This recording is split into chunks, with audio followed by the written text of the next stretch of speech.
Temptation, simply put, is just that which points us away from what is good. And then the rest is really up to us. And I don't care if you're a saint or a sinner, young or old, as long as there's air in our lungs, no one is free from temptation. Now there's two things to keep in mind about temptation. First, yeah, they can be very small and annoying, like, am I going to destroy that entire bag of chips?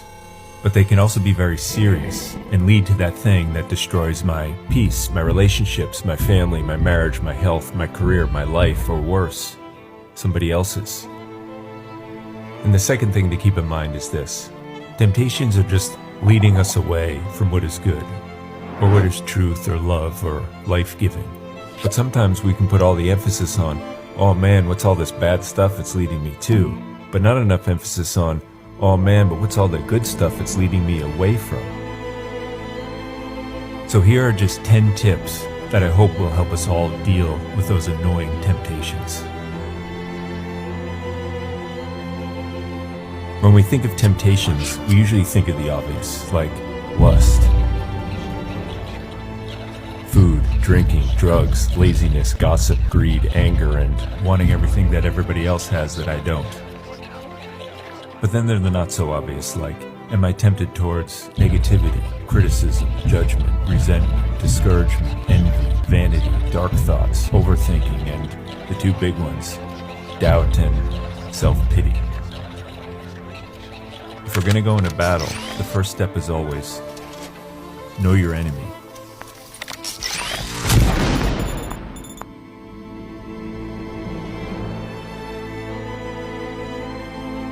Once we know our temptations, we have to know what sets them off. Maybe it's a person, place, or thing. Maybe it's a mood or feeling like boredom, idleness, or complete and utter loneliness. But I think you and I know that 99.9% of all our triggers comes through one thing. Our portable, pocket-sized conduit of all the temptation of the entire universe. Know your triggers. Remove and avoid the ones we can, and have a solid game plan ready in advance for the ones we can't.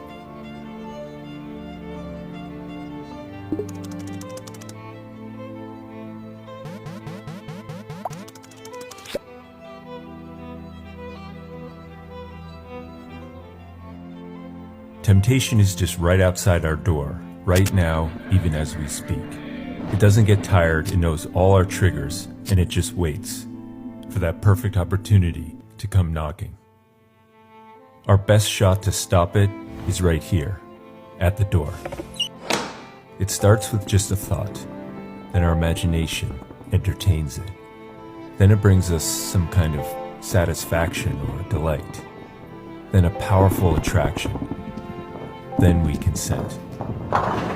This is how the enemy gains entrance. Give in. Only a fool takes chances. Make your stand here, because it's almost impossible to make it here.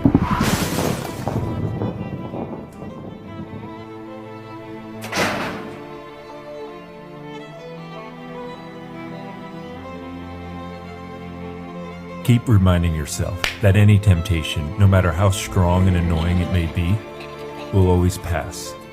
The saying goes, the devil who knocks and finds no entrance eventually gets bored and just moves on. I've found it takes about 23 minutes.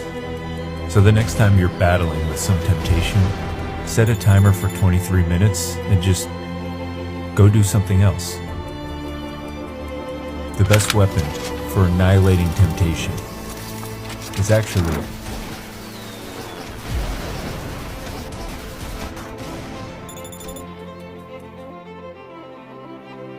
as I think you know, some temptations become so wired into our brains and biology that we come to realize pretty fast our own strength and willpower just aren't enough. The strength comes from surrendering.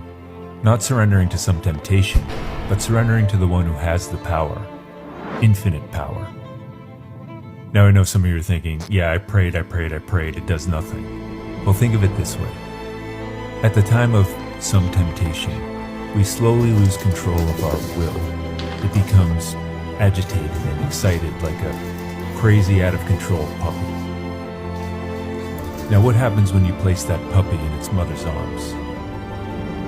It becomes calm, subdued, docile. Temptations teach us something about ourselves. They reveal who we are underneath the surface and scream out what's broken and what needs some work. Which, oh, by the way, leads to another little thing called temptation builds strength. At first, we can barely lift the small ones, but then over time, we can lift the really big ones, and not to mention help others lift theirs. Think of each temptation as an opportunity to build strength. Temptations keep us humble. My God, we all think we're God's gift to the universe these days. We gotta bring it down a little bit. And a constant reminder of our complete and utter lack of self-control ought to do the trick. Beating temptations boosts confidence. Think of how you feel right after you give in to some temptation. Think of how you feel right after you don't. And finally, the greatest among us are those who face their demons and win. No one's ever rose to greatness by having it easy. Look at each temptation as a stepping stone to rise above ourselves. He who trims a little and snips a little, advances little.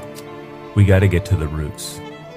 Usually we put all the emphasis on whether we're succeeding or failing at some temptation, and not enough emphasis on getting to the root cause of it all. Now, I don't know what that is. It could be unresolved trauma or family or anger issues, too much fear, too alone, or just too much time on our hands. But I would bet that for most of us, it just comes down to a lack of real purpose and meaning in our lives. Dig to the roots and get some help if necessary. We're never going to be free of temptation, at least not in this life. But with calm and patient and brave endurance over time, we will master them. It's not going to happen overnight. Just get through the next 23 minutes, then the next hour, then the next day, then the next week. Think of it as just one of those things that's part of my daily labor, like working out and eating right. And win. Every day. No battle was ever won by running away. Sure, it may buy us a little time, but inevitably we all find ourselves right back to where we started, or worse. Eventually, we're all going to have to face our temptations. Temptations are the result of a lack of confidence, not only in my own strength, but in His. So the next time you're battling some temptation, literally imagine yourself standing up face to face with that temptation and take control. And don't let it beat you down. You beat it down. And not just with your own strength, but with His.